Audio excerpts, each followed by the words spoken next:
I'm Richard Clarke, author of the futuristic novel Breakpoint, and formerly a federal official for 30 years on national security, including 11 years in the White House under 3 presidents.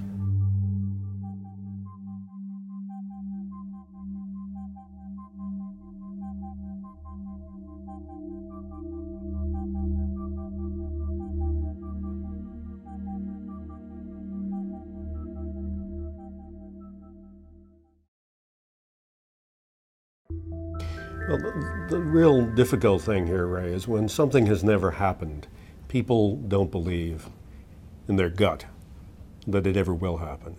They believe it intellectually, but not enough to act on it. And if you say to them, are you saying because something has never happened, it can never happen? Oh, no, no, no. They're not saying that. They understand that history is, in fact, a list of the first time things ever happened. But prior to 9/11, people had an inability to take terrorism from the list of the top 25 issues and put it in the top 1 or 2, because they couldn't conceive of something like 9/11 happening, even though all of the evidence was there that it was going to happen. And yet, we couldn't get it to be the number 1 or number 2 issue. And then, unfortunately, what happens is that it becomes not only the number 1 issue, it becomes the top 10 issues. The pendulum swings all the way over in the opposite direction, and we overreact. We overreact by infringing on civil liberties. We overreact by invading a country that had nothing to do with it. And we overreact by making it the number 1 political issue. And we see everything through the prism of terrorism. I want to follow up on this issue of worrying about things that have never happened before. So one of the specters of someone like yourself who's really responsible for worrying about these issues is the specter of an atomic bomb being snuck into a city. The terrorist with a nuclear weapon destroying an American city is the classic low probability, high impact event. And that's the other kind of event that policymakers don't know how to deal with. What kind of resources do you put when resources are scarce by definition? What kind of resources do you put against the low probability, high impact event? When people say to me, what's the likelihood of a terrorist bomb going off? We don't know the likelihood. There are no actuarial statistics. I can tell you the likelihood of an accident occurring on the corner out here because Geico and the other car insurance companies have enormous data, and they can predict it. They can tell us probably the age of the people and the cars that will be involved. We can't say whether or not a nuclear weapon will ever get into the hands of terrorists. What we can say is, what is there to stop them? And the answer is not enough. There's not enough guarding nuclear material. Certainly the secret about how to make a nuclear weapon is gone. It's no longer a secret. We do not have enough to prevent nuclear material from being shipped into the United States. And if a nuclear weapon were in a city, we wouldn't know. We've put nuclear detectors around cities in certain experiments and turned them all on, and they go off all the time. They go off because of kitchen counters passing, which have the same nuclear signature as a nuclear weapon. And can't you hide the nuclear material by wrapping it in lead? You can, and very easily hide the signature to the point where you really have to be right on top of the weapon to detect it. So what this means to me is, don't try to get it when it's driving down Park Avenue. Let's go back to the origin, where there are hundreds of tons of nuclear weapons-grade material around the world, unaccounted for with any precision, and unsecured with enough security. We know within 20 or 30 tons how much material there is in the world, but all we need is 20 kilograms of this material. And you could have 20 kilograms disappear, frankly, in an inventory that's as badly accounted for as this, and we'd never know. Half a century ago, approximately, we entered a new era where we'd created technology that could destroy the entire species. And the Cold War is presumably over. But those weapons haven't gone away. They're still there, and they're still on a hair trigger.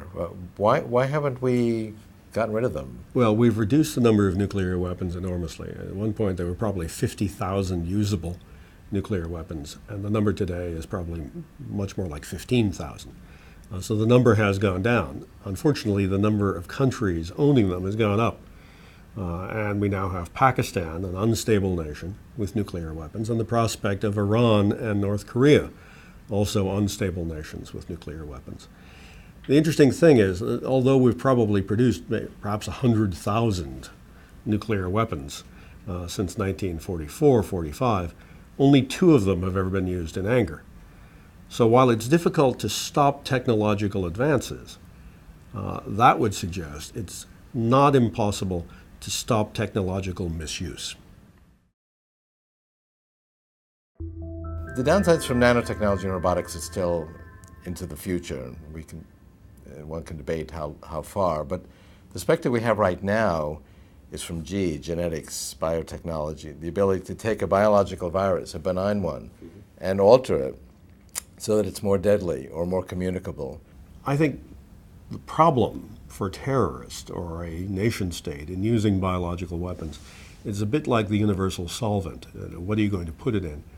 A biological weapon that is highly contagious and highly lethal is going to hurt the people who are trying to use it as well.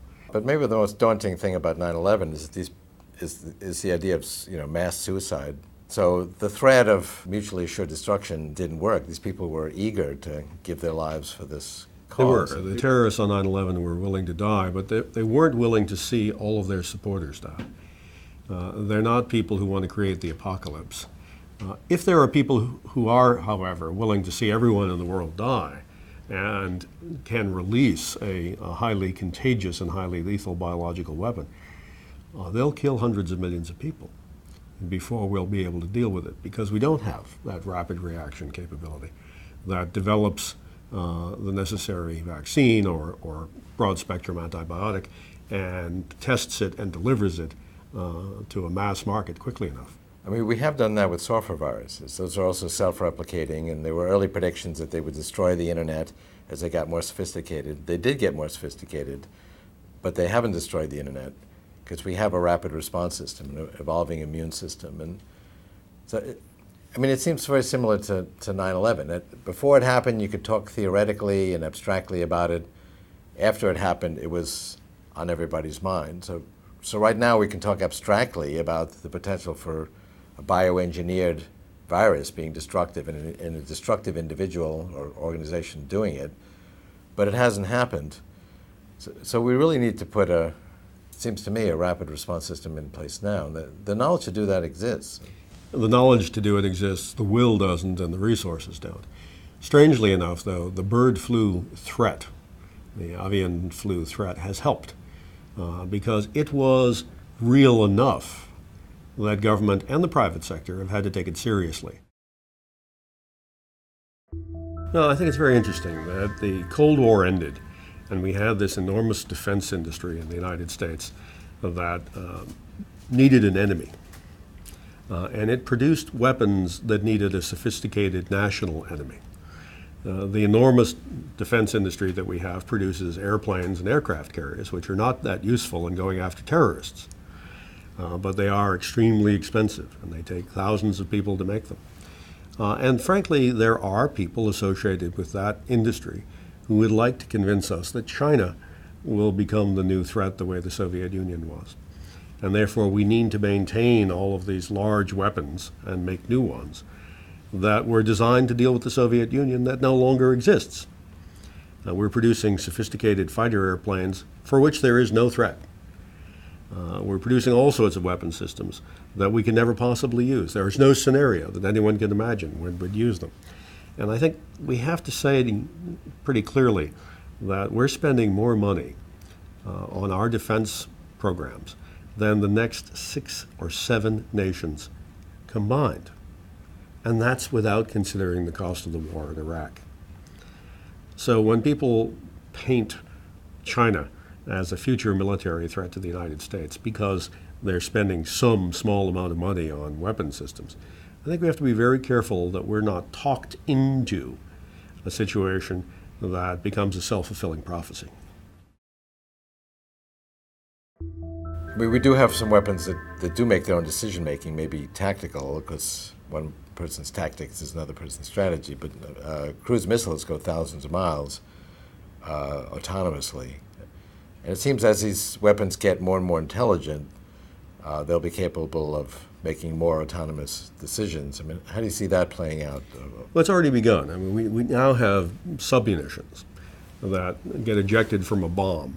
And as they're falling down, they look at the field and decide what's there. And if there's a tank, that's high value, so they go after the tank. If there's no tank, they look for the next high value thing on their list, another armored vehicle, and go after that. So as it's descending, it's making decisions about what to attack based on something. And it's a whole group of things. It's a whole group of them descending. Ultimately, that'll be a swarm of self-organizing intelligence. They could indeed. And there's a lot of work done on having these submunitions communicate with each other, share information, move once they hit the ground, based on their knowledge. They're responding to a very simple rule set that they were given about what to do, but they're taking in information that was not available to the pilot. It's only available to the munition. And with their rule set, they're making decisions about what things to attack and kill. So ultimately, we'll have software entities that are human-like and even have personalities. Well, what's your view of that? I mean, is that feasible in your view? And I think it's entirely feasible. I think the problem we have today is that software is written by humans. What do I mean by that? Software today is replete with errors. Those errors cause systems to hang up and crash, but more importantly, it's the software errors that allow hackers to get in to systems that they're not authorized to get into. And it's very important that we reduce the error rate. It seems to a lot of us that the only way to get to no error or very low error rate in large systems of 50 million lines of code or more is to have software write software, and to have software constantly testing software.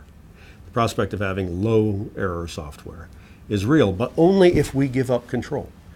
Only if we're willing to have a machine take on this responsibility. Now, I mean, the human brain is not perfect either. I mean, Right. we have ample demonstration of that. So, you know, being at human level intelligence doesn't imply perfection. If we can actually make software with a very low error rate that can really take in problems and solve them accurately to a very high degree of perfection, that would likely be more intelligent than humans, at least for lots of types of problems. Having machines, intelligent machines with low error rates, doing things that humans used to do, is actually going to make things safer. They're going to make things more productive, because they will be able to use sensors better than we can. They will be able to remember things better than we can. They won't get fatigued. They won't get mad. They won't be preoccupied by some other thought when they're in the middle of doing some important procedure. And increasingly, we will all want them.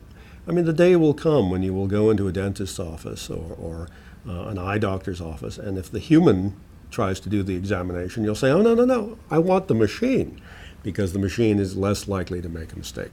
So what are the humans going to be doing? Well, the humans will be doing the creative work. The humans will be doing that whole series of things that only humans can do, that involve interpersonal relations, that involve creativity, that for now machines can't do. In my view, in 20 years, given this exponential progression, we really will model and simulate the entire brain, and we really will then understand those algorithms, including those sort of quintessential human features like creativity and emotion. I think what we're dealing with here is that the distinction between carbon-based life forms and silicon-based life forms is already getting blurred. And it's getting blurred in a way, the man-machine interface is coming about in a way that's quite acceptable. People are perfectly happy to have their bad knee or their bad hip replaced. People are very happy when their deaf child can suddenly have a cochlear implant and hear. And we're going to be moving more and more in that direction when eventually we get the nano pill that can float around inside us and do constant diagnostic work on our cholesterol occlusions and fix them. When we can take that pill and we don't have to have the colonoscopy instead, we'll all be happy. And eventually, slowly, we'll get used to the idea that we are not just flesh and blood, that we are some combination of machine and human. It's interesting that putting computers in our brains and in our bodies does not seem to be all that controversial. There's no demonstrations against that.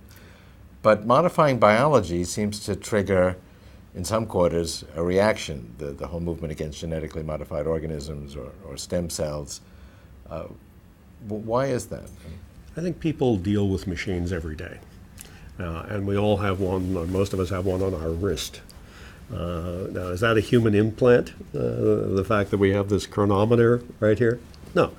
And so people are willing to have eyeglasses, they're willing to have hearing aids, they're willing now, patients who have epilepsy and depression, to have small electric batteries here with fiber optic running directly into the brain. Yeah. And putting a computer in your brain is just a convenient place to keep it. Absolutely. And that's what we're used to. We understand machines. We deal with machines. We're not, most of us, familiar enough with biology and familiar enough with DNA and genetics. That's a different area and an unknown area, and one where we fear the unknown. And so we react badly, many of us, to advances in genetics and changing the human DNA coding to fix errors and, in fact, to create enhancements. But we don't mind if it's a machine. The nations that make these advances are going to be so much stronger economically and militarily than the nations that don't. And ultimately, the United States will probably move ahead in all of these technologies and will probably lead. But it could be at enormous cost in terms of political and sociological disruption if we don't prepare people and if we don't have a public dialogue about the ethics and the values that are related to these technologies. We can't solve someone's religious hang-up. If someone believes fervently that the earth is flat or that it was created 5,000 years ago, we're not going to be able to deal with that. But we can have dialogue with most people of faith and most people who believe in civil liberties and have a dialogue directed at solving their problems with these technologies, most of which will have to do with things like equal access and things like democracy, poverty, not making the digital divide even worse than it is now. But for most people who see the benefits and see how life can be improved through these technologies, people who are willing to realize that maybe evolution's next step is humanity taking control of evolution. And maybe even the religious can think that that was the intent all along. But we have to have a dialogue in order to make the societal problems of transition with these new technologies peaceful and smooth. Is the singularity near, and if so, how near? It's probably near enough that it might happen in my lifetime, or at least what I would like my lifetime to be. Is it going to happen? Yes. We just don't know exactly when.